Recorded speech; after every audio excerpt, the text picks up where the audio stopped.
Hello and welcome to a look at Bruce Lee for the Commodore 64, a game that was released by Datasoft.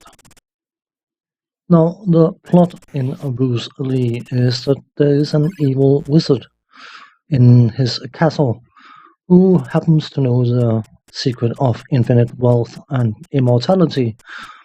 And Bruce Lee decides that he may as well do a good deed by getting rid of the evil wizard, and of course getting infinite wealth and immortality in the process is not a bad bargain, so off he goes, entering the castle.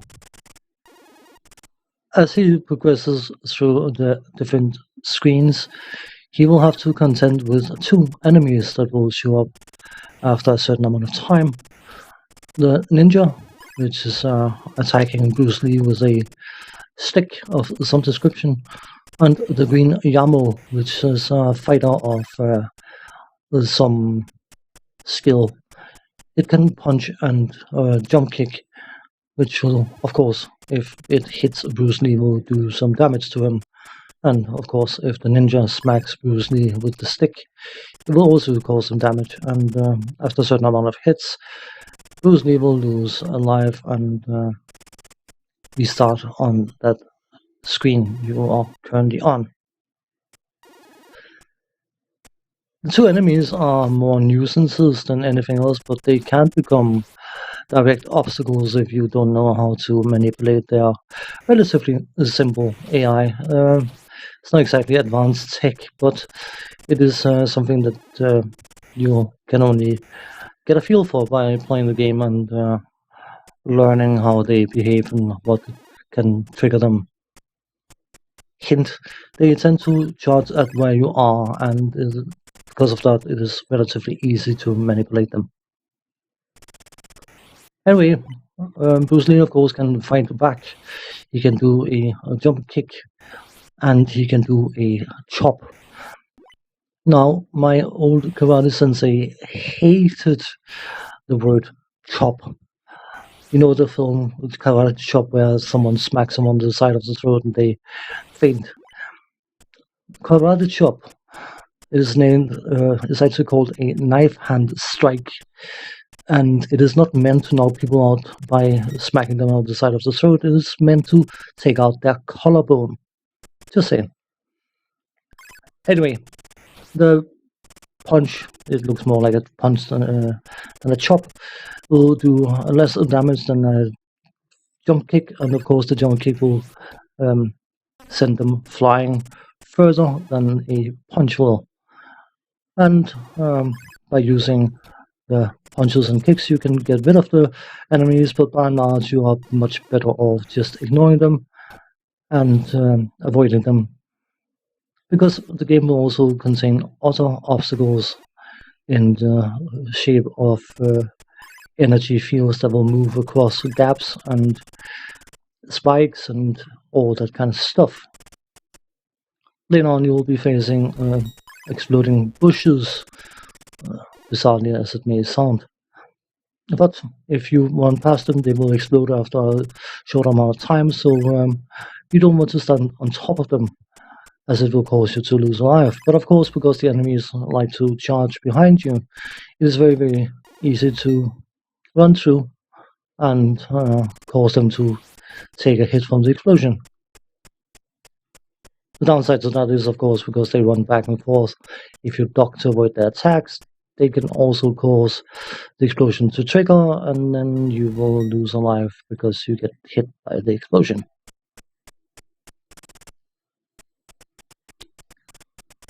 Let's do some technical stuff.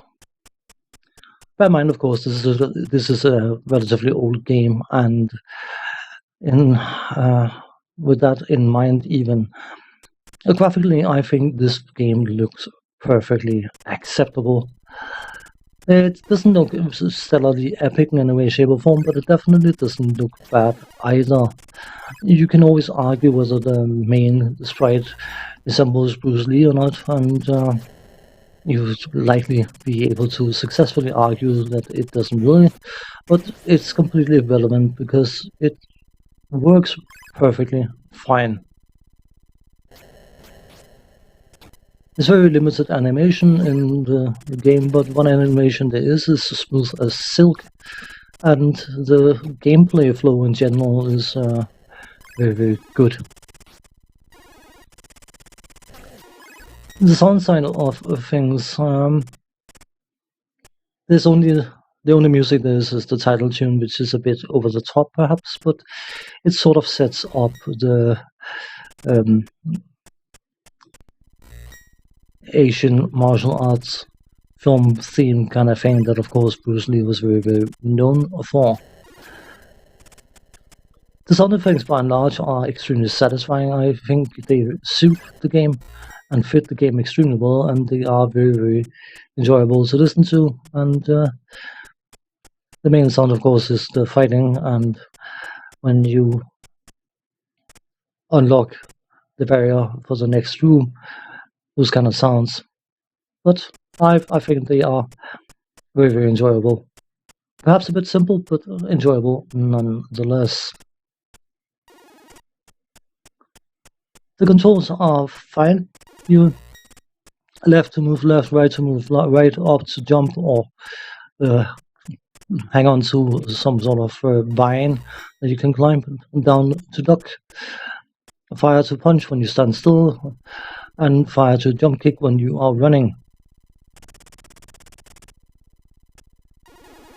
So let us talk gameplay. In order to navigate the different rooms, there are some lanterns that you have to pick up, and you don't necessarily have to pick all of them up, but you need to pick up certain ones in order to unlock the exit to the next room, whatever it might be, and you hear that pling sound when you have unlocked an exit of some description. So once you hear it, you know that an extra opening has been unlocked and you will have to go and find it.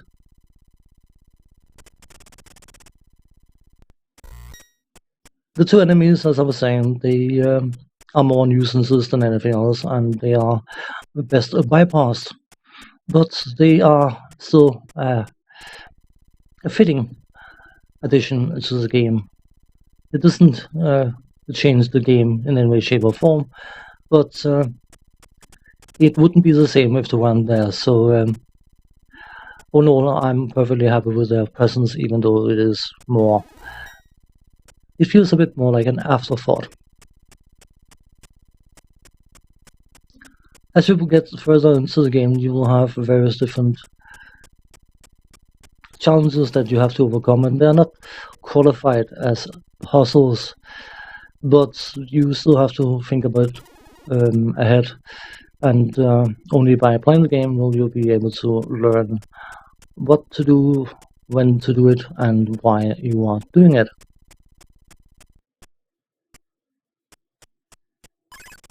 This game can be played 1 or 2 players, and you can play 2 players where you alternate taking turns, or you can play 2 players where the other player will take control of the green Yamo. If you do that, you have double the amount of lives as you would normally have in a normal single player game. You have 5 lives, and if you play with a with a human controlled green Yamo, you have 10 lives. It can be enjoyable, it can be fun, but it can also be extremely annoying because the green Yamo respawns instantly in 2-player control mode, so it may not be the most enjoyable to play. Bruce Lee, of course, is a martial arts legend, and for good reason. And you can always ask yourself whether this game reflects the legend that is Bruce Lee, and the answer to that would probably be no. But the thing is, this game doesn't really need the Bruce Lee monocle to be desirable to play. It's relatively short once you know what you're doing, but the pacing is absolutely excellent. The puzzles are simple, but it requires a bit of thinking, and all in all, it is a super enjoyable little game.